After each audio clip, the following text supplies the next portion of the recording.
Selamat pagi teman-teman semua. Sebelumnya perkenalkan, nama saya Rasulina Peranginangin. Di sini saya akan membagi informasi seputar kebidanan, yaitu mengenai fisiologi reproduksi menopause. Sebelumnya kita harus tahu apa itu menopause. Menopause atau berhentinya masa menstruasi diartikan sebagai masa peralihan di mana masa produktif ke masa non-produktif yang disebabkan oleh penurunan kadar hormon estrogen dan progesteron. Menopause juga ditentukan setelah 1 tahun berturut-turut tidak mengalami menstruasi secara spontan. Usia menopause, kita tahu bahwa setiap orang atau setiap wanita pasti berbeda-beda.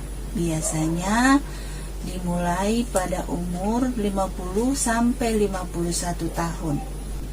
Menopause sendiri terjadi secara bertahap dan merupakan akhir dalam siklus reproduksi dan masa senium yang disebut klimakterium. Bagian klimakterium sebelum menopause disebut pramenopause dan sesudah menopause disebut pasca menopause. Ada 4 fase klimakterium.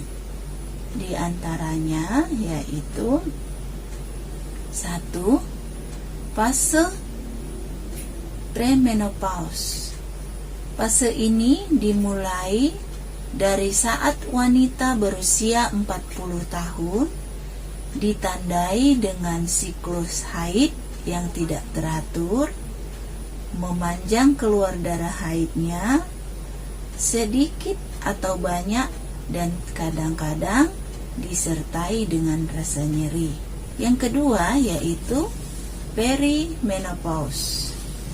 Kita tahu bahwa fase perimenopause ini merupakan fase peralihan antara pramenopause dan pasca menopause. Fase yang ketiga yaitu fase menopause. Fase menopause adalah kondisi wanita yang tidak haid dihitung setelah 12 bulan dari haid terakhir yang ditandai dengan kadar estrogen yang rendah. Yang keempat yaitu fase pasca menopause. Fase pasca menopause adalah masa setelah fase menopause sampai dengan senium yang dimulai setelah 12 bulan amenorrhe. Gejala-gejala saat fase menopause yaitu gejala vasomotor. Pertama, hot flushes atau gejolak panas. Itu ditandai dengan berkeringat pada malam hari adalah karakteristik dari gejala menopause. Hal ini terjadi akibat peningkatan aliran darah disebabkan pembuluh darah wajah, leher, dan dada ataupun punggung. Yang kedua yaitu kesulitan tidur. Kesulitan tidur ini ditandai estrogen yang dapat memiliki efek terhadap kualitas tidur dan reseptor estrogen ditemukan dalam otak yang mengatur tidur. Yang ketiga, keringat yang berlebihan. Hal ini sering terjadi pada malam hari, meskipun kadang kondisi tubuh sedang rileks dan cuaca tidak panas. Penurunan hormon adrenalin menimbulkan vasodilatasi pembuluh darah kulit temperatur kulit sedikit meningkat. Yang keempat yaitu palpitasi. Palpitasi adalah suatu kondisi ketika jantung berdetak cepat, berulang kali tanpa tanda berhenti. Yang kelima yaitu gangguan punggung dan tulang, di mana rendahnya kadar estrogen menjadi salah satu penyebab proses osteoporosis pada wanita menopause.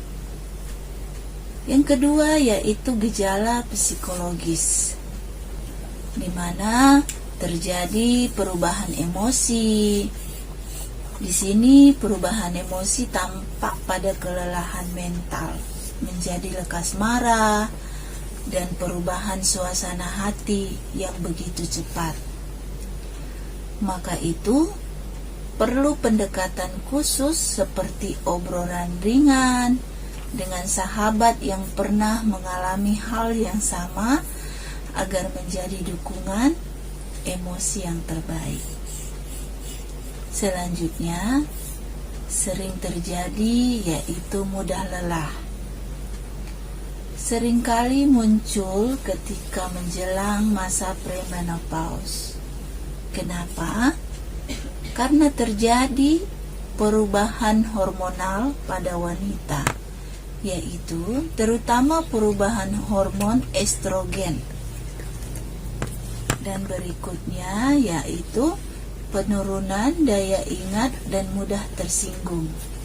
Hal ini sering kita temui di mana biasa terjadi karena penurunan kadar estrogen yang berpengaruh terhadap neurotransmitter yang ada dalam otak. Yang keempat yaitu depresi. Depresi adalah gangguan perasaan yang ditandai dengan kemurungan atau juga kesedihan. Bagian yang ketiga yaitu gejala urogenitas. Di sini biasa ditandai dengan vagina yang kering dan akibatnya sakit saat melakukan hubungan seksual. Hal ini disebabkan karena penurunan hormon estrogen. Di dalam gejala urogenitas ini juga ada masalah yang kita temui seperti masalah pada kandungan dan saluran kemih. Kadar estrogen yang rendah akan menimbulkan penipisan pada jaringan kandung kemih dan saluran kemih. Terus bagaimana dengan penata laksanaan menopause?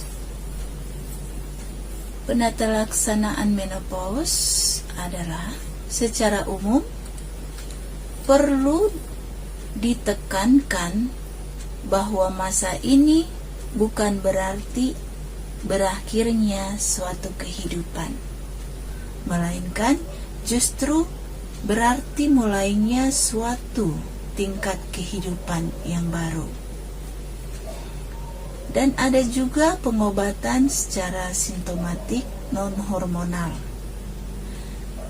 di mana gejala klimakterium yang cukup berat harus diobati secara medikamentosa ataupun dengan cara lain sesuai dengan keadaan penderita. Pengobatan secara hormonal pada dasarnya menopause adalah suatu defisiensi hormonal yang terjadi secara fisiologi. Tujuan pengobatan adalah mencapai keseimbangan hormonal kembali. Pada umumnya yang harus diobati adalah defisiensi estrogen. Demikian, semoga bermanfaat. Terima kasih.